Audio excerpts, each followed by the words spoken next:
We now go live to the Ageas Bowl to our cricket correspondent Joe Parker. Cold Ageas Bowl, but really all the action's been going on in the capital today at Lords, at the home of cricket, where there's been yet another sacking from the ECB. Earlier this week it was announced that Chris Silverwood and Ashley Giles will leave their positions, and then earlier today Graham Thorpe was also relieved of his duties as the batting coach after what can only be described as a dismal series down under. I spoke to Andrew Miller earlier from Cricket Info about what was going on at the ECB and what they think will happen in the future. So Andrew, thank you very much for joining me today. I see that you're still at Lords. What's been going on this morning? What hasn't been going on? It's been madness. It's three days, 3 sackings, and still, frankly, no clarity whatsoever. I mean, all we've learnt today is Joe Root's going to stay on as Test captain, which we knew, and Graham Thorpe has lost his job, which we kind of knew as well. We don't yet have any word about who is going to look after the team out in the Caribbean, but they're about to fly out to the Caribbean in less than 3 weeks' time now. There's no interim appointments in place. There's not even a selection ability, because they basically sacked the selector because that was Chris Silverwood's role along with everything else he was doing. So they've got no means of picking a squad. They've got no one to coach the squad when they get there. And it's all a bit clueless, frankly. It's another day of chaos at the ECB.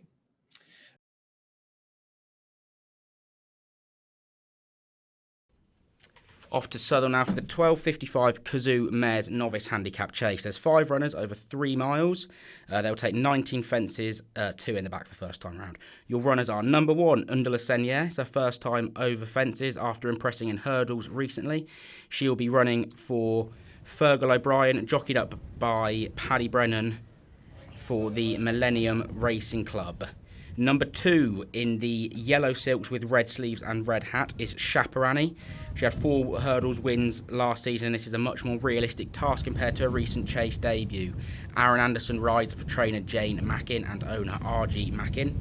Number 3 is Alpha Carney, which is a winning Irish pointer, but she was well held recently in a 2-mile 4 furlong handicap on the chase debut, but the step up to 3 miles should suit.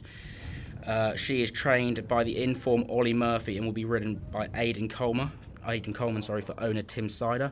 Number 4 in the purple silks is What's the Story. She has a mixed record on a variety of different grounds since chasing and now comes into this 0-7. She is trained by Dr. Richard Newland and will be ridden by Sam Twiston Davis for her owners in the Plan B partnership. And your last runner of the 5 is Another Theatre.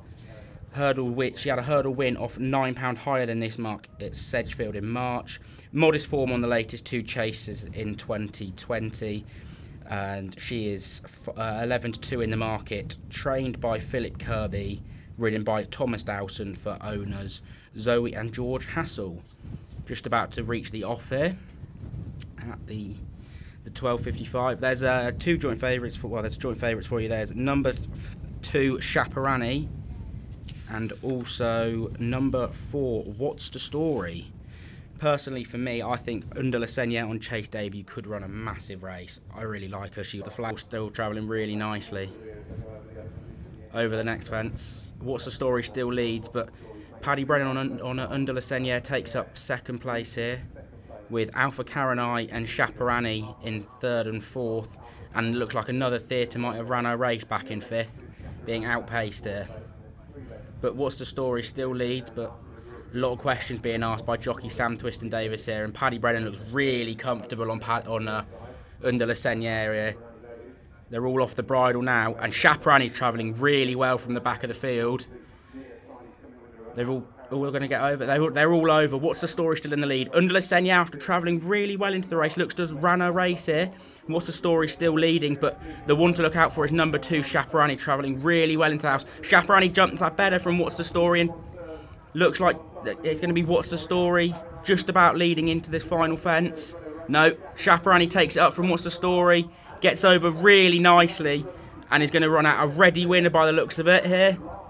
And that is a last to first ride on Chaparani there from Aaron Anderson, and it looks a really nice horse. Alpha Karanai will run into 2nd, What's the Story 3rd, Undula Senier 4th, and some way back in 5th is Another Theatre.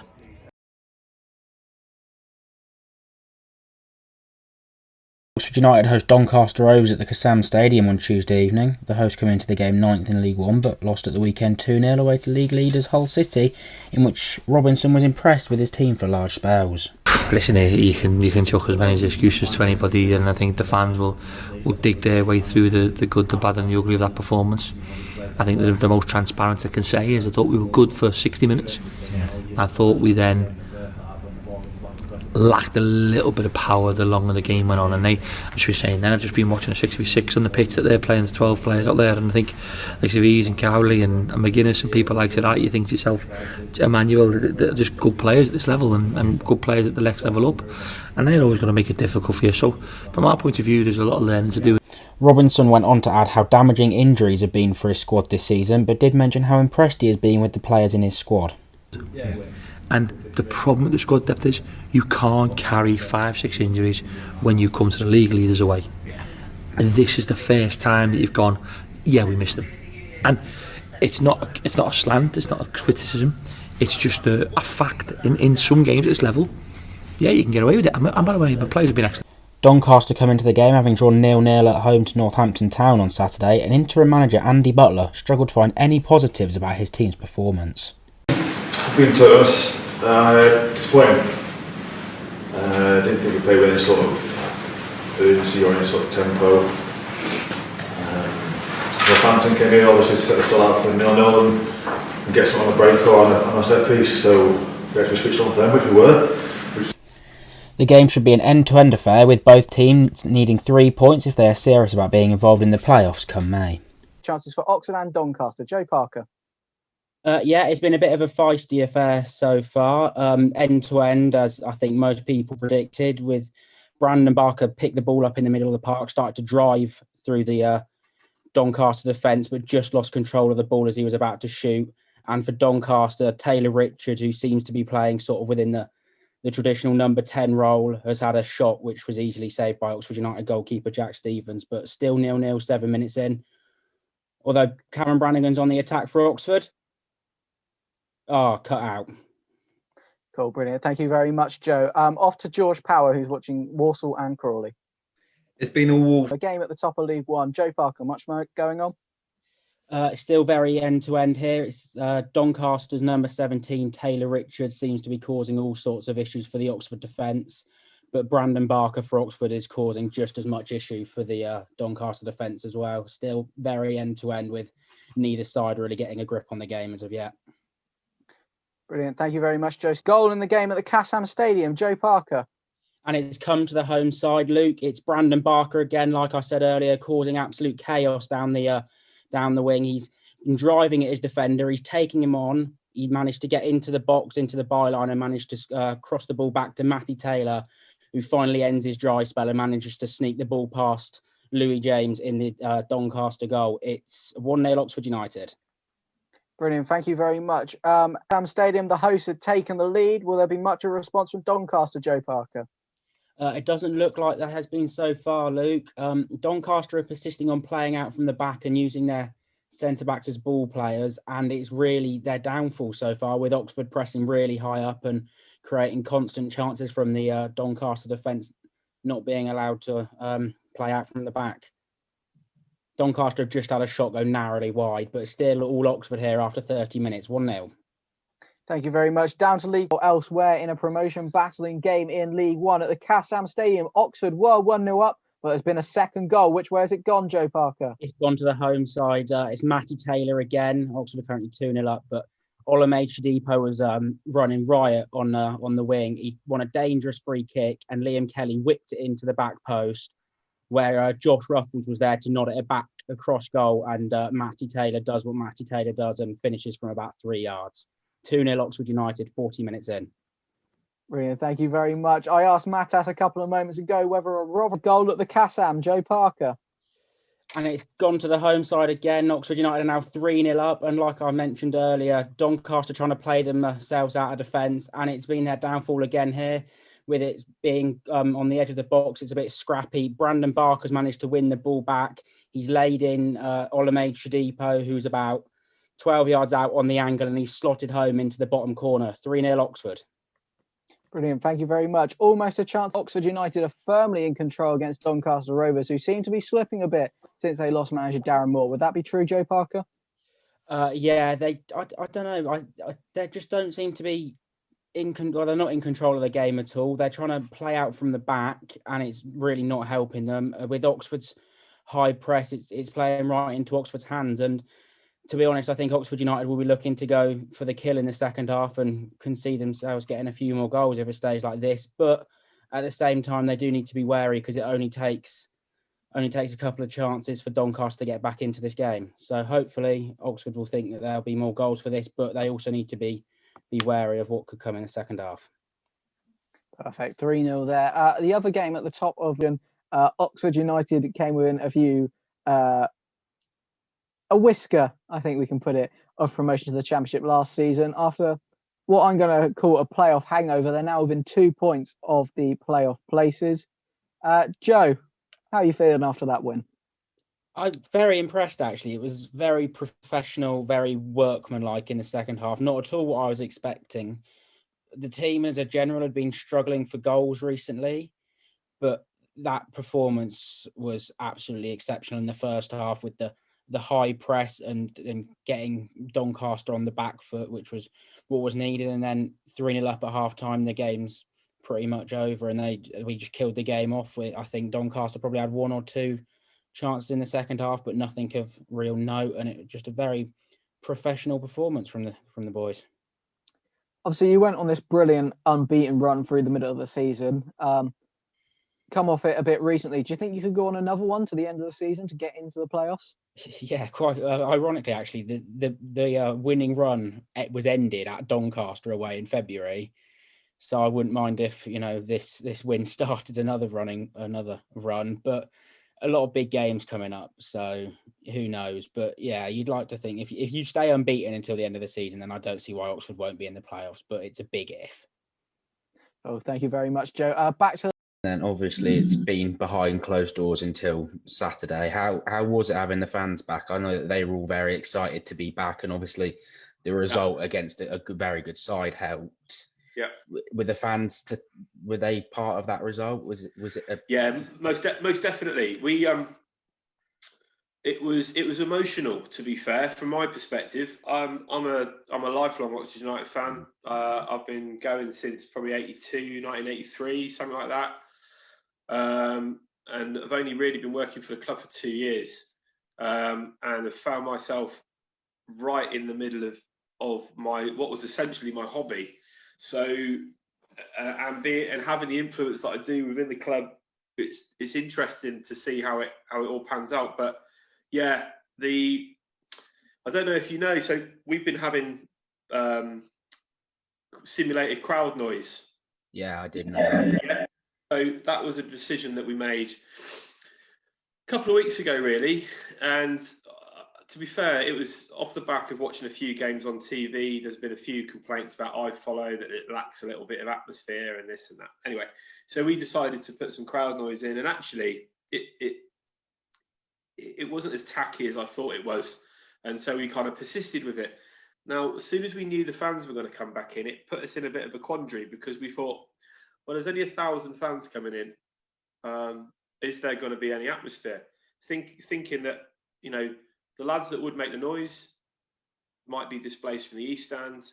They might find themselves in the South Upper, and so people all over the ground. So we made the decision that we were going to stick with the crowd noise for Saturday, and it got to 20 past 2.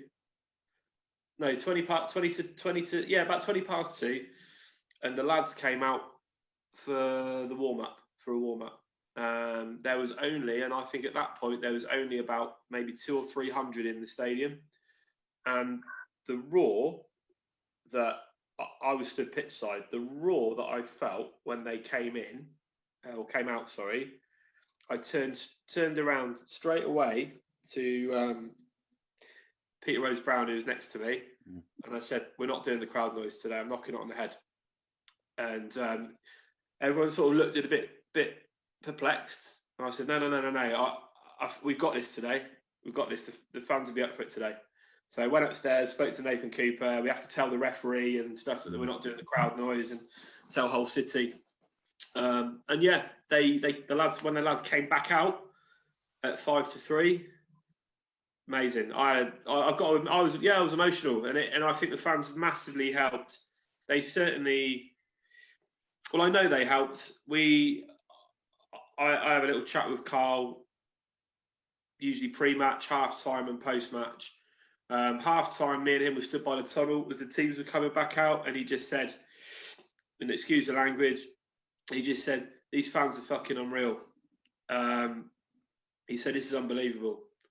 And had his cup of tea, sat down, and that was it. And again, at the end, we were chatting in the changing rooms, and we had a good sort of 10-15 minute chat afterwards, and talked about how important it was, or how good it was to have the fans back, because they helped in areas that you might not realise, pressing the ball, telling you if there's a man on, sensing when, the team doesn't always sense when they're under pressure, but the fans do, and the fans obey that. So yeah, a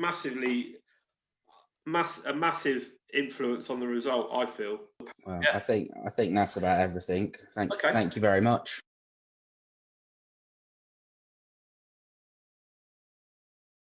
Across to Joseph Parker now with the latest on this story. Joe, Oxford United have not started well at all this season. They're 21st in League One. What do you think's gone wrong at the Kassam this year? Yeah, so thanks, John. You joined me at a very fragile Kassam Stadium with a very low mood at the minute.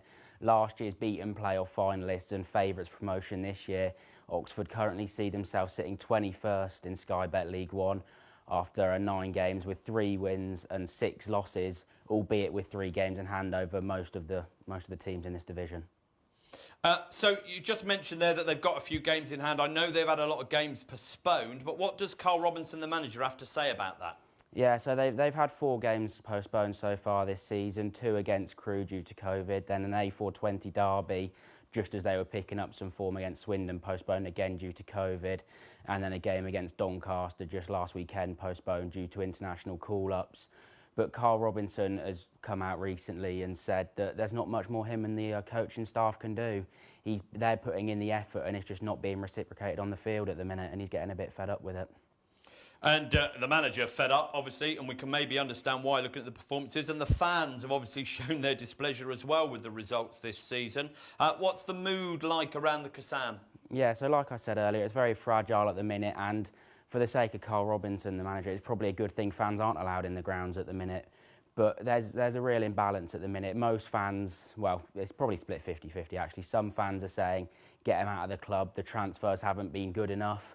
You look at likes of Sean Clay, who's come in on supposedly big money from Hearts, was last year playing as a right winger for the Scottish side, and now playing as a right back this year, and he's really not taken to it. He doesn't enjoy it. He's not capable of being a defender. And then there's other players as well that really haven't clicked on, and some very strange free signings as well. But with new signing Jordan Obita coming into the squad, and players like Alex Goran and Matty Taylor and John Massinio, last year's captain, coming back into fitness, it should really pick up from here. Joe, thanks very much.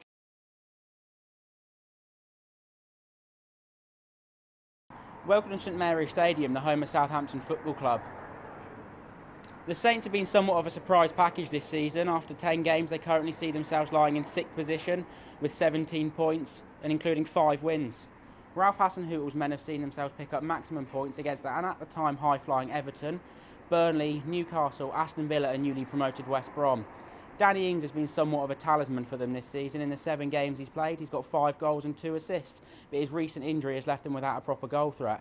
They've started to rely on captain James Ward-Prowse to be a set-piece specialist. Southampton face Brighton next on Monday night at the Amex in what is set to be a feisty affair. Racing, like all sports, has been affected massively by the coronavirus outbreak. We spoke to the owner of Kirtlington Stud Farm, Chris Budgett, about how he's been coping with the outbreak. We start off coming into COVID, pre the lockdowns and everything else. It was fairly obvious that we were going to be locked down. I mean, it was stated we were going to be locked down, and there was a major panic in our industry. We asked Chris how the process been to get his horses into foal this year compared to usual? I mean, a place like this, we would foal our mares here, and then we would send them out after 18, 20 days. We'd send them out to Ireland where they're going to be covered. And all of that changed, and so we were actually sending mares out to Ireland probably months before they were going to be covered. Chris went on to add that while coronavirus has been affecting the industry massively, they are used to dealing with outbreaks, so they were mildly prepared for this issue. Now, the one thing that the horse industry, especially the stud side of the horse industry, I suppose racing as well, we're used to dealing with viruses. So we understand how to deal with the virus, and I think that was respected by government, actually. And so when we started, having dreaded the fact that we're going to be locked down, the government actually allowed us, because the TBA for us, the Thoroughbred Breeders Association, they put forward arguments to government about the breeding side of this, which were accepted. We also asked Chris what sort of protocols the farm have put in place to try and limit the outbreak in the number of horses and members of staff. All set up. So actually we would take our horses to Newmarket. Really, I'm saying Newmarket because that's where most of the stallions in England are. We'd drive them up, we'd have our own driver drive the horses up in our lorry. The driver would sit in the lorry, the horses would be taken out of the lorry by a team at the stallion covering yard.